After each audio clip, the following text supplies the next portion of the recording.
राज्यात पीक पाण्याच्या परिस्थितीत सुधारणा झाली आहे। गेल्या काही दिवसात राज्यात बहुतांश ठिकाणी चांगला पाऊस पडला असून त्यामुळे बळीराजा सुखावलाय। तसंच धरणांच्या पाणी पातळीत वाढ झाली आहे। राज्यात आजपर्यंत 677 मिलीमीटर पाऊस झाला असून तो 1077 मिलीमीटर या सरासरीच्या 62.8% इतका आहे। राज्यातील सर्व जलप्रकल्पात 54% एवढा साठा आहे।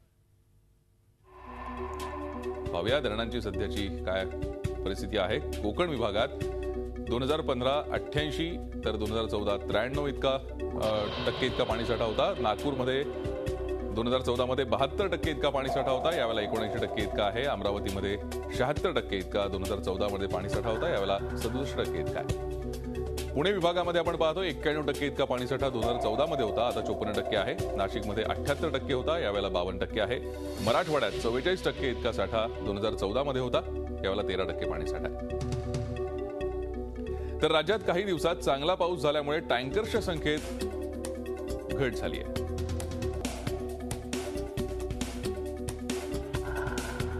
नऊशे 8 गावं 1842 वाड्यांना सद्यस्थितीत 1170 टँकर्सद्वारे पाणी पुरवठा होतो। गेल्या काही दिवसात झालेल्या पावसानं टँकर्सची संख्या जी आहे ती 800 नी घटली आहे।